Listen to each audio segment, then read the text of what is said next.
യേശു കർത്താവിൻ്റെ വകയായി തീരുക എന്ന് പറയുന്നത് വളരെ പ്രധാനപ്പെട്ട കാര്യമാണ്. യോഹന്നാൻ സുവിശേഷം 1-12 വാക്യം നമുക്കറിയാവുന്ന വാക്യമാണല്ലോ, ഇടയ്ക്കൊക്കെ നമ്മൾ പറയുന്ന വാക്യമാണ്. യേശു കർത്താവിനെ വിശ്വസിച്ച്, യേശു കർത്താവിനെ കൈക്കൊണ്ട്, യേശു കർത്താവിനെ അംഗീകരിച്ച് മക്കളായി തീർന്നവർക്ക് മാത്രമാണ് ഈ സ്വർഗ്ഗപ്രവേശനമുള്ളത്. നമ്മുടെയൊക്കെ വീട്ടിൽ മക്കൾക്കാണ് പ്രവേശനം അല്ലേ? അല്ലാത്തവരൊക്കെ വന്നാൽ കുറച്ച് കഴിയുമ്പോൾ പോകണം, പോയില്ലെങ്കിൽ കുറച്ച് കഴിഞ്ഞ് ചോദിക്കില്ലേ, പോകണില്ലേ എന്ന് ചോദിക്കും അല്ലേ?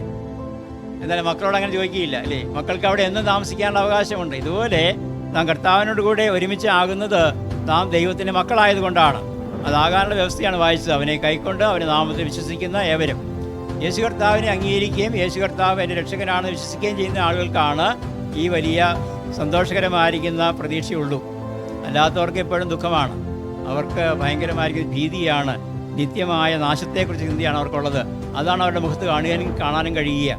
അവരെ ഒരു ഭയത്തിൻ്റെ അടിമകളായിട്ട് ജീവിക്കേണ്ടി വരിക. കാരണം അവർ ഈ ലോകത്തിന് ശേഷം എന്താണ് സംഭവിക്കാൻ പോകുന്നവർക്ക് അറിഞ്ഞുകൂടാ. അവർക്ക് അറിയാവുന്നത് ദൈവത്തോടുകൂടെ ജീവിച്ചില്ല എങ്കിൽ നിത്യമായ നാശത്തിലേക്ക് പോകുമെന്നുള്ള കാര്യമാണ്. അവിടെ ഭയങ്കരമായിരിക്കുന്ന കാഴ്ചകളെക്കുറിച്ചാണ് അവരെ ദൈവവചനം ഓർപ്പിക്കുന്നത്. അതുകൊണ്ട് അവരുടെ മനസ്സിലെപ്പോഴും ഭീതിയാണ്. എന്നാൽ ദൈവത്തിൻ്റെ മക്കൾക്ക് അങ്ങനെയില്ല. അവർ ദൈവത്തോടു കൂടി ആയിരിക്കുമെന്നും ദൈവത്തിൻ്റെ മക്കളായിട്ട് എല്ലാ കാലവും ദൈവത്തിൻ്റെ കൂടെ ആയിരിക്കുമെന്നുള്ള വലിയ പ്രതീക്ഷയിലും സന്തോഷത്തിലുമാണ് അവർ പോകുന്നത്. അതുകൊണ്ടാണ് അവരുടെ മുഖത്ത് സന്തോഷമുള്ളതെന്ന കാര്യങ്ങൾ നമ്മൾ ഓർക്കുക.